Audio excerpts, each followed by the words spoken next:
ஏன்பா நீங்க எல்லாம் யாரு? என் நிலத்துல என்ன பண்ணிக்கிட்டு இருக்கீங்க? இது உனக்கு சொந்தம் இல்ல.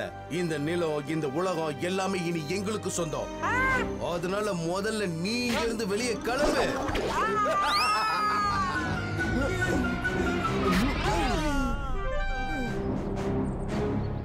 பிடிங்க இவங்களை. உன்ன மாதிரி நிறைய பேரை நாங்க பார்த்திருக்கோம்.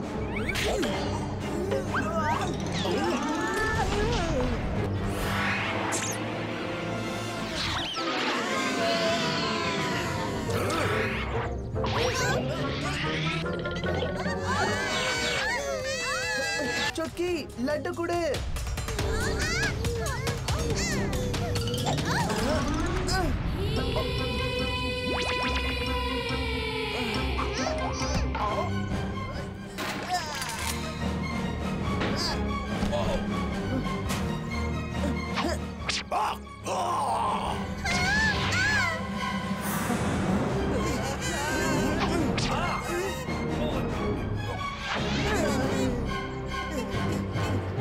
அரண்மனைக்கு போய் மன்னர்கிட்ட எல்லாத்தையும் சொல்லணும். கொஞ்சம் இருங்க, தண்ணி குடிச்சிட்டு வரேன்.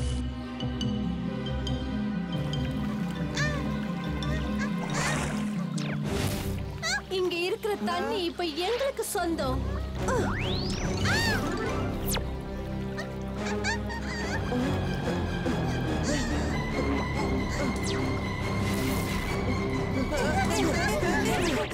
மகாராஜா, வேற்றுகிரக வாசிகள் உண்மையிலே ரொம்ப பலசாலிகளா இருக்காங்க. நம்மால ரொம்ப நேரத்துக்கு இவங்களை தடுத்து நிறுத்த முடியாது. நம்ம கிட்ட ஒரு வழி இருக்குப்பா.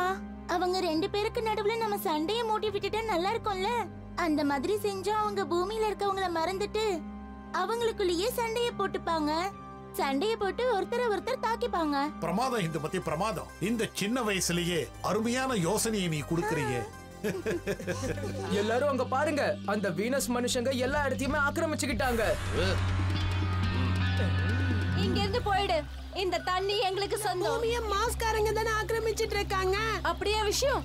அவங்க எங்க இருக்காங்க? இப்பவே அவங்கள விரட்டுறோம். இந்த பூமி எங்களுக்கு தான் சொந்தம்.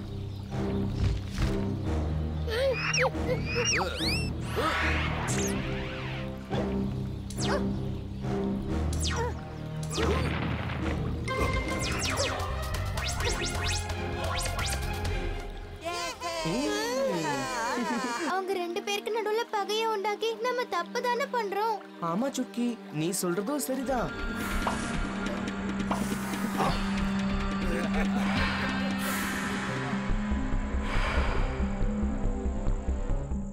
எதிரி இங்க எங்கேயோ தான் இருக்கான்.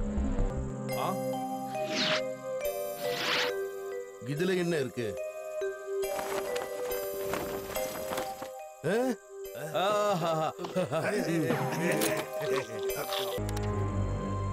வீனஸின் அன்பளிப்பு மார்ஸுக்காக. அழகான அற்புதமான வீனஸ் வாசிகளுக்கு மார்ஸ் வாசிகள் கொடுக்கும் அன்பளிப்பு. இங்க ரொம்ப சூடா இருக்கு, ஆனா எங்க மார்ஸ் ரொம்ப சில்லுன்னு இருக்கும். எங்களுக்கு கூட மார்ஸ பார்க்கணும்னு ரொம்ப ஆசையா இருக்கு.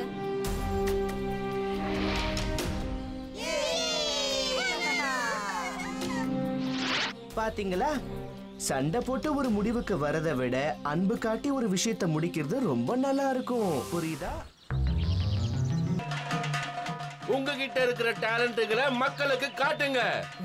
அப்படி காட்டி டோலக்பூர் மக்களை நீங்க தான் மகிழ்விக்கணும். அது சரி, நீங்க 2 பேரும் என்ன தனியா ரகசியம் பேசிட்டு இருக்கீங்க? நாங்க 2 பேரும் டேலண்ட் ஷோல என்ன பண்றதுன்னு இப்பவே முடிவெடுத்தாச்சு. ரெடியா இருக்கோம். சொல்லிட்டு பாருங்க. எங்க போறீங்க? நாங்க ரெடி ஆயிட்டோம். மகாராஜா உங்ககிட்ட ஒரு செய்தியை சொல்லிருக்காரு. அதாவது டேலண்ட் ஷோ நடக்கும்போது நீ ஒரு முக்கியமான விருந்தாளியா வரணுமா? கண்டிப்பா. சிவானி மற்றும் சுட்கியுடன் இந்த ஷோவை ஆரம்பிக்க போகிறோம். அவர்கள் ஆடப்போவது மிகவும் கடினமான பானை டான்ஸ் ஆட போறாங்க.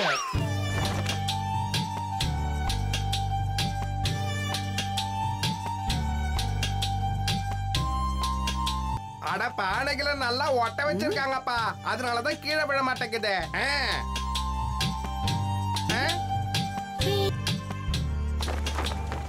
ரொம்ப ரொம்ப நல்லா இருந்தது. இந்த ஷோவில் அடுத்து பங்கெடுத்துக் கொள்ள போவது டோலுவும் பாலுவும். ஏன்னா மிருகங்களை வேட்டையாட காட்டுக்குள்ள வந்துகிட்டு இருந்தாங்க. அதுவும் முக்கியமா புலிய வேட்டையாட ஆசைப்பட்டாங்க. யானைய பிடிச்சிட்டு போக பார்த்தாங்க. புலி சொல்லுச்சு, வேட்டையாட ஒருத்தம் வரல, நிறைய பேர் வராங்க. யானை சொல்லுச்சு, நாம 2 பேரும் சேர்ந்து எதிர்க்கணும். வேட்டையாட வந்தவங்கள 2 பேரும் சேர்ந்து விரட்ட. டொலு பொலு, நீங்க புலி மாதிரியா யானை மாதிரியா கத்துனீங்களே, அப்போ உண்மையிலேயே 2 மிருகங்களும் காட்டுல இருந்து இங்க வந்திருக்குன்னு நினைச்சோம். ரொம்ப நன்றி. இப்போது வரப்போகிறார்கள் ராஜுவும் எனக்கும் தெரியாது.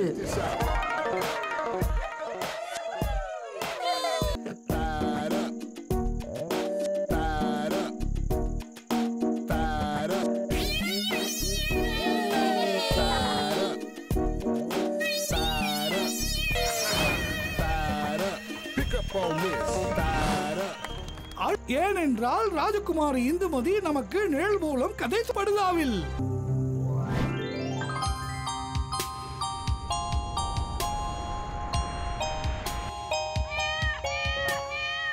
எல்லாரும் கேளுங்க. ஒரு பூனைக்குட்டி பாவம் தொலைஞ்சு போயிடுச்சு.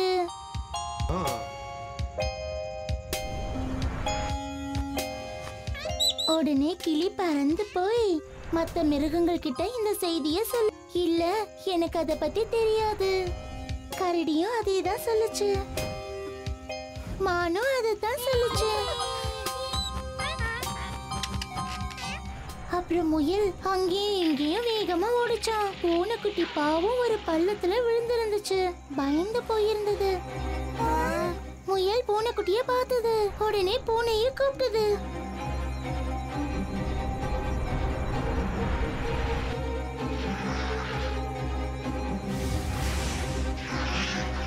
பூனை உடனே தன்னோட கையை நீட்டி பூனைக்குட்டிய காப்பாத்திடுச்சு.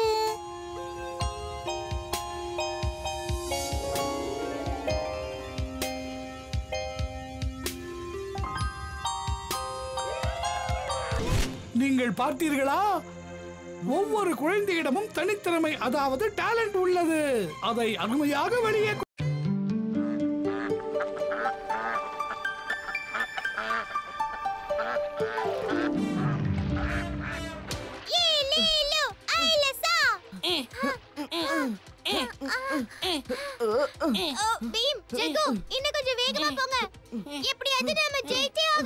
ஜெயிக்கிறத பத்தி அப்புறம் யோசிக்கலாம். கொஞ்சம் எட்டி அந்த தலப்பாக்கட்டு தலையினுங்கள பாருங்க. 2 பேரும் பின்னாடி என்ன தூங்குறீங்களா? போட்டு நகரவே மாட்டேங்குது.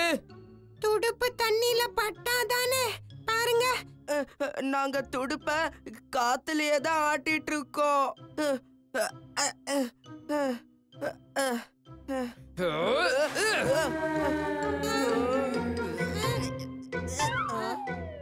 என்னாச்சு? இப்பவும் எதுக்காக தூங்கிக்கிட்டு இருக்கீங்க? சீக்கிரம் ஆரம்பிங்கன்னு சொல்றேன்ல.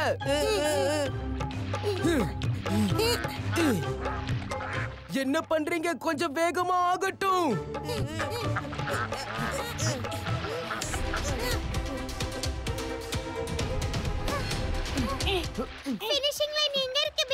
உடைஞ்சு போன பாலத்துக்கு மேல சுக்கி கையில கொடியோட நின்னுட்டு இருக்கா.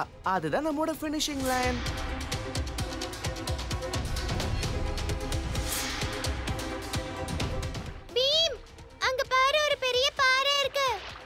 அப்ப சரி, படக வேற பக்கம் திருப்பிடுவோம்.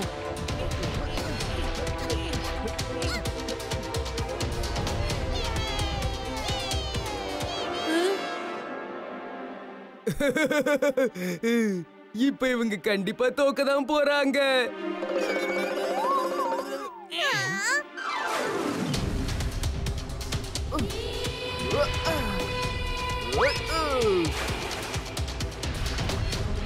பெரிய ஹீரோ மாதிரி போட்ட தூக்கி இந்த பக்கம் போட்டுட்டான். ஆனா உன்னால கண்டிப்பா ஜெயிக்க முடியாது பீம். உன்னுடைய நண்பர்களை நான் ஒரு நிமிஷத்துல தோக்கடிச்சிருவேன்.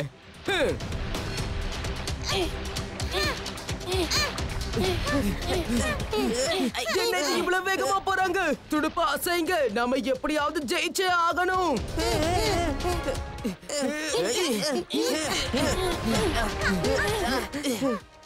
எனக்கே ஆச்சரியமா இருக்கே, நம்ம போட் எப்படி அவங்க போட்டை விட இவ்வளவு முன்னேறி வந்திருக்கு?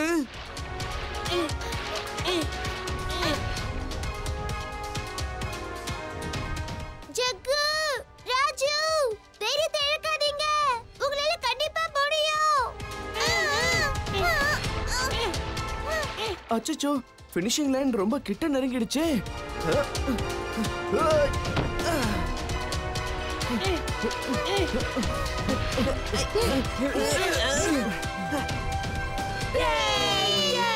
இந்த போட்டியில ஜெயிச்சது பீம், ராஜு, ஜகு. பீம், நீ சாதிச்சு காட்டிட்ட. எங்க எல்லாருக்குமே நீ தான் பெஸ்ட் ஃப்ரெண்ட் பீம். இன்னும் கொஞ்சம் நல்லவ பிறந்த நாள் வருது இல்லையா?